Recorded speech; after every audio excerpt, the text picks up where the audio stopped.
문득 당신에게 이 편지를 쓰고 싶어졌습니다.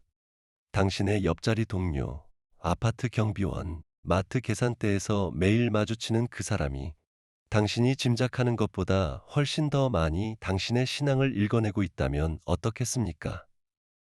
영적인 삶에는 참으로 신기한 역설이 하나 있습니다. 우리는 전도할 때 무슨 말을 골라야 할지, 어떤 표시를 내세워야 할지 노심초사하지만 정작 하나님을 향한 참사랑은 억지로 감추려 해도 감춰지지 않는다는 사실입니다. 그것은 마치 물이 낮은 곳으로 흘러가듯 우리가 의식하지 않아도 우리 존재의 결마다 스며나옵니다. 성경 구절이 새겨진 옷이나 차창의 물고기 스티커 없이도 세상은 당신 안의 빛을 알아봅니다. 믿는 자든 아니든 모든 영혼에게는 진짜와 가짜를 구별해내는 놀랍도록 예민한 감각이 있기 때문입니다. 오늘 저는 그 침묵의 언어, 설교 한마디 없이도 당신이 진실로 하나님을 사랑하고 있음을 세상에 알리는 5가지 표징을 당신과 함께 짚어보려 합니다. 이 모든 이야기의 뿌리는 주님께서 직접 놓으셨습니다. 마태복음 7장에서 거짓 선지자를 분별하는 법을 가르치시며 그분은 이렇게 말씀하셨지요. 그들의 열매로 그들을 알지니 가시나무에서 포도를, 엉겅퀴에서 무화과를 따겠느냐. 이와 같이 좋은 나무마다 아름다운 열매를 맺고 못된 나무가 나쁜 열매를 맺느니라. 사과나무는 사과를 맺으려고 안간힘을 쓰지 않습니다. 그저 사과나무이기에 사과가 열립니다. 마찬가지로 하나님의 사랑에 진정으로 붙들린 삶은 그리스도인처럼 보이려고 애쓸 필요가 없습니다.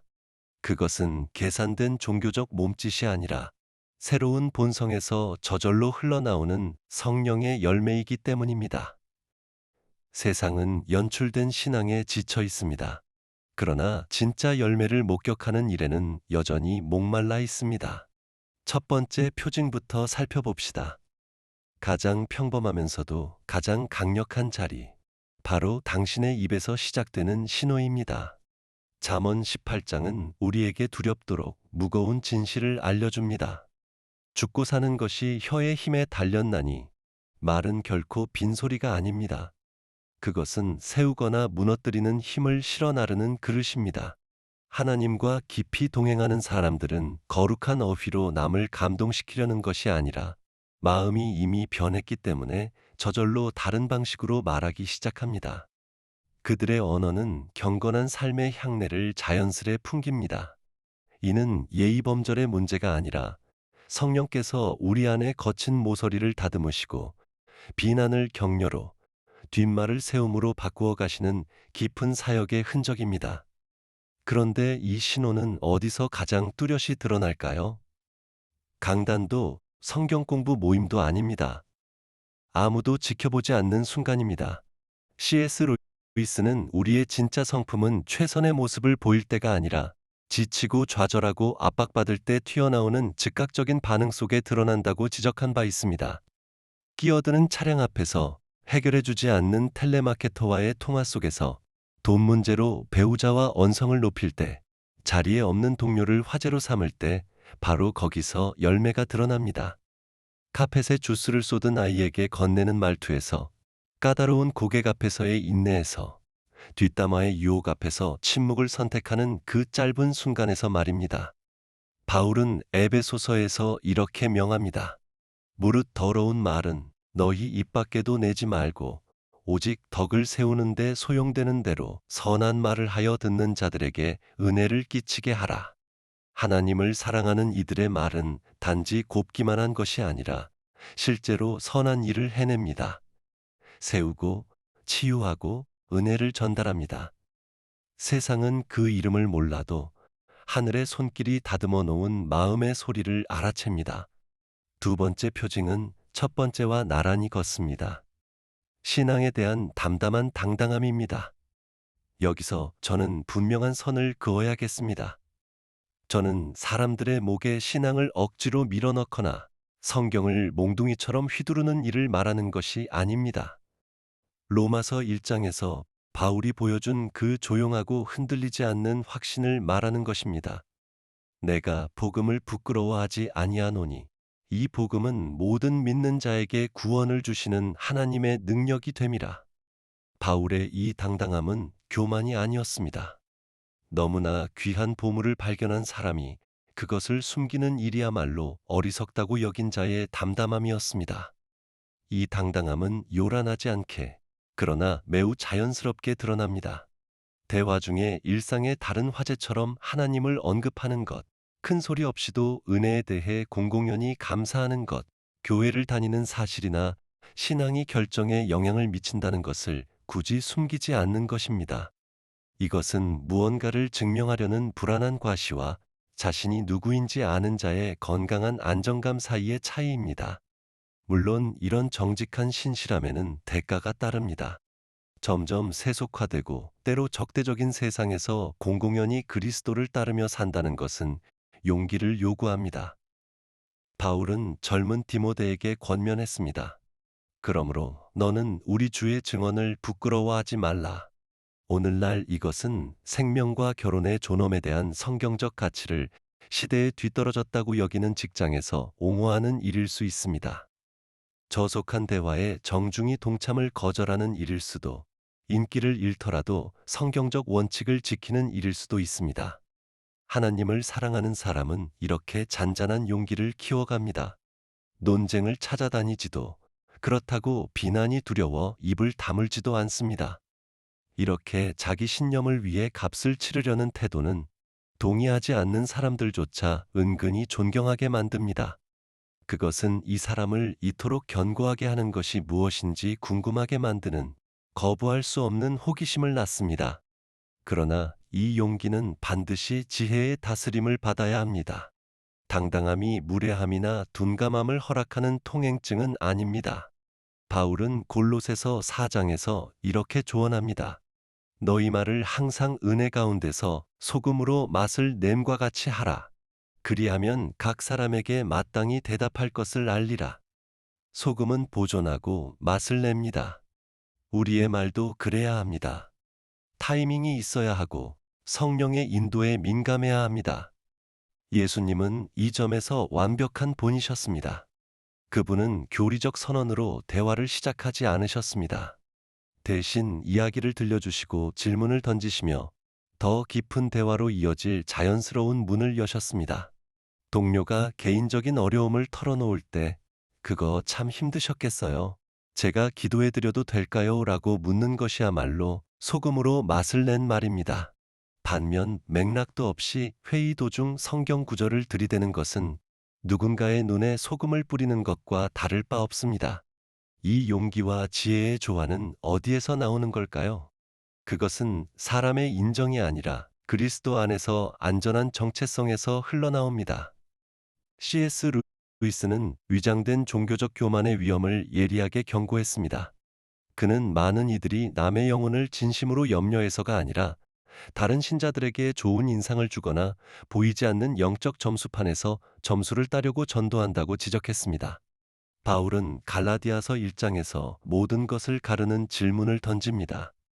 이제 내가 사람들에게 좋게 하랴, 하나님께 좋게 하랴, 하나님의 사랑 안에 그리고 그분을 향한 자신의 사랑 안에 안전하게 뿌리내린 사람은 누구에게도 아무것도 증명할 필요가 없습니다.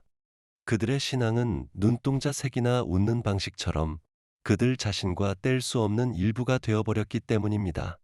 그리고 바로 이 진정성, 이 애씀없는 자연스러움이 자석처럼 사람을 끌어당깁니다. 사람들은 그 정체를 몰라도 더 이상 인정받기 위한 게임을 하지 않는 자의 자유로움에 끌립니다. 세 번째 표징은 자기 홍보와 SNS의 시대에 가장 거스르는 것이라 할 수 있습니다. 바로 조용한 섬김 속에서 누리는 기쁨입니다. 예수님은 마태복음 6장에서 은밀하게 구제하고 은밀하게 기도하고 은밀하게 금식하라 가르치셨습니다. 그것은 단순한 겸손 교훈이 아니었습니다. 그분은 섬김 자체에 대한 우리의 개념을 뿌리째 바꾸고 계셨습니다.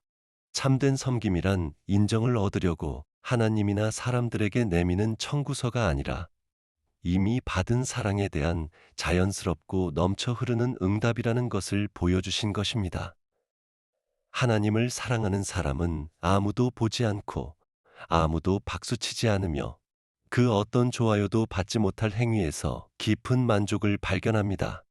모두가 떠난 뒤 홀로 교회 화장실을 청소하는 일, 매주 요양원의 외로운 노인을 찾아가면서도 그것을 누구에게도 알리지 않는 일, 익명으로 어려운 가정을 돕는 일이 그렇습니다. 이는 좋은 일을 했으면 모두가 알아야 한다는 오늘날의 통념과 정면으로 부딪힙니다. 그리고 이 동기가 순수하다는 증거는 다름 아닌 기쁨의 존재입니다. 겸손은 흉내낼 수 있습니다.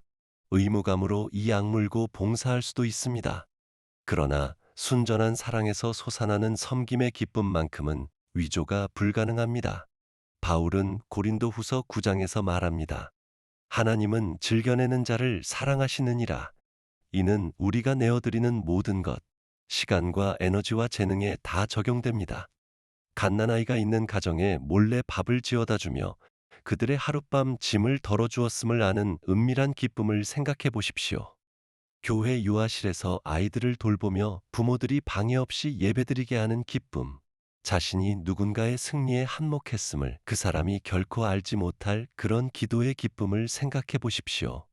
이 기쁨은 외부의 인정에서 오지 않습니다.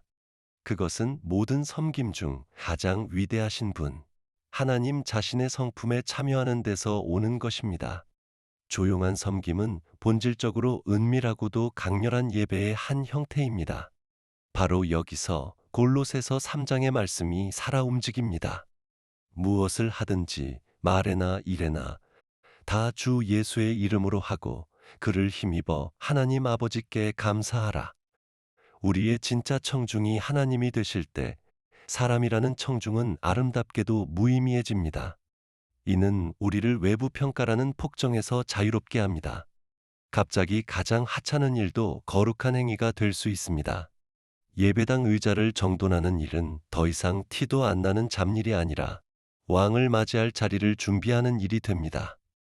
병든 부모를 온갖 요구와 짜증 속에서도 돌보는 일은 더 이상 짐이 아니라 가장 연약한 모습으로 변장하신 그리스도를 섬기는 일이 됩니다. 살림을 정성껏 가꾸는 일은 눈에 띄지 않는 노동이 아니라 하나님께 드리는 질서와 아름다움의 제물이 됩니다. C.S. 루이스는 교만이 어째서 모든 죄 중 가장 크고 다른 모든 죄의 뿌리가 되는지 상세히 썼습니다. 교만은 언제나 주목받고 인정받고 관심의 중심에 서기를 갈망합니다. 반면 참된 겸손이란 그의 말대로 자신을 낮게 여기는 것이 아니라 자신에 대해 아예 덜 생각하는 것, 일종의 자기망각입니다. 하나님을 참으로 사랑하는 사람은 알려지지 않은 채로 필수적이지만 보이지 않는 일을 하면서도 만족을 얻는 법을 배워갑니다. 그들에게는 명패에 새겨진 이름도 강단에서의 칭찬도 필요치 않습니다. 하나님과의 내밀한 교제가 이미 넉넉히 채워주기에 외부의 인정은 즐거울지언정 더는 필수품이 아닙니다. 예수님께서 약속하신 대로 그들은 은밀한 곳에서 상급을 찾습니다. 공로를 사양하고 남에게 칭찬을 돌리며 묵묵한 수고 속에서 기쁨을 찾는 이 능력이야말로 세상이 그 기원을 알지 못해도 결코 지나칠 수 없는 깊은 영적 성숙의 표지입니다. 네 번째 표징은 아마 변화의 가장 결정적인 시험일 것입니다. 그것은 우리를 짜증나게 하거나 실망시키거나 상처 입힌 불완전한 사람들을 대하는 방식, 곧 관계 속에 나타나는 은혜입니다. 친절한 사람에게 친절하게 대하는 것은 누구나 할 수 있는 일입니다. 나를 사랑하는 사람을 사랑하는 것도 누구나 할 수 있습니다. 그러나 예수님은 마태복음 5장에서 근본적으로 다른 기준을 제시하셨습니다. 너희 원수를 사랑하며 너희를 박해하는 자를 위하여 기도하라.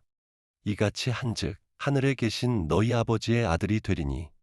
이것은 인간의 힘으로는 다다를 수 없는 기준입니다. 우리는 스스로의 의지력으로 이런 사랑을 만들어낼 수 없습니다. 그것은 오직 하나님의 은혜에 깊이 잠긴 삶의 열매일 뿐입니다. 하나님을 사랑하는 사람은 분노나 복수나 경멸이 마땅해 보이는 상황에서 오히려 은혜로 반응하는 초자연적인 힘을 길러갑니다. 세상은 이를 지켜보며 생각합니다. 이건 정상이 아닌데, 이 힘은 대체 어디서 오는 걸까? 다른 이에게 은혜를 베푸는 능력은 자신이 이미 받은 은혜를 끊임없이 기억하는 데서 곧바로 흘러나옵니다. 만 달란트의 빚을 탕감받았음을 진정으로 감사하는 사람은 100데나리온의 빚 때문에 동료의 목을 조를 수 없는 법입니다. 바울은 에베소서 4장에서 우리에게 권합니다. 서로 친절하게 하며 불쌍히 여기며 하나님이 그리스도 안에서 너희를 용서하심과 같이 서로 용서하라. 우리가 남에게 베푸는 은혜는 우리 자신이 받은 은혜에 대한 살아있는 기억일 뿐입니다. 참으로 하나님과 연결된 이들은 자신이 어디서 왔는지, 자신의 실패와 신적 자비에 대한 지속적이고 절박한 의존을 결코 잊지 않기에 깊은 겸손을 유지합니다. 이 기억은 반항하는 자녀에 대한 인내, 같은 실수를 반복하는 동료에 대한 연민, 또다시 넘어진 배우자에 대한 용서로 이어집니다. 이는 죄를 눈감아주는 것이 아니라 행동은 미워하되 사람은 사랑함으로써 죄와 죄인을 분리하는 일입니다. 물론 은혜를 베푸는 것이 어리석어지거나 학대를 용납하라는 뜻은 아닙니다. 여기에는 신적 지혜를 요구하는 긴장이 존재합니다. 예수님도 분명한 경계를 보여주셨습니다. 그분은 성전에서 상을 뒤엎으셨고 바리새인들의 위선을 준엄하게 꾸짖으셨습니다. 그러나 그 대립의 순간에도 그분의 동기는 언제나 회복이었습니다. 십자가 위에서조차 그분은 기도하셨습니다. 아버지, 저들을 사하여 주옵소서. 은혜와 진리는 언제나 함께 가야 합니다. 경계 있는 은혜란 해로운 관계에서 물러서면서도 그 사람의 회복을 위해 계속 기도하는 것을 의미할 수 있습니다. 갈라디아서 6장이 우리에게 지시하듯 온유한 심령으로 자신의 연약함을 의식하며 죄에 빠진 형제를 바로잡는 일일 수도 있습니다. 무리한 요구에 아니오라고 답하되 적대감이 아니라 친절과 존중으로 그렇게 하는 일일 수도 있습니다. 경계를 지닌 은혜는 순간의 감정이 아니라 위로부터 오는 지혜에 이끌리는 성숙한 신앙의 명백한 표지 중 하나입니다. 이 은혜의 한가운데에는 과정에 대한 인내가 자리합니다. 루이스는 하나님께서 우리의 안락함보다 우리의 성품에 훨씬 더 관심이 있으시며 변화란 평생에 걸쳐 진행되는 때로 고통스러운 과정이라는 것을 우리에게 일깨웁니다. 하나님은 우리의 더디고 굽이진 성장, 넘어짐과 다시 일어섬에 대해 한없는 인내를 베푸십니다. 하나님을 사랑하는 사람들은 이 신적 인내를 다른 사람에게도 비추기 시작합니다. 그들은 사람이 하룻밤 사이에 바뀌지 않는다는 것을 압니다.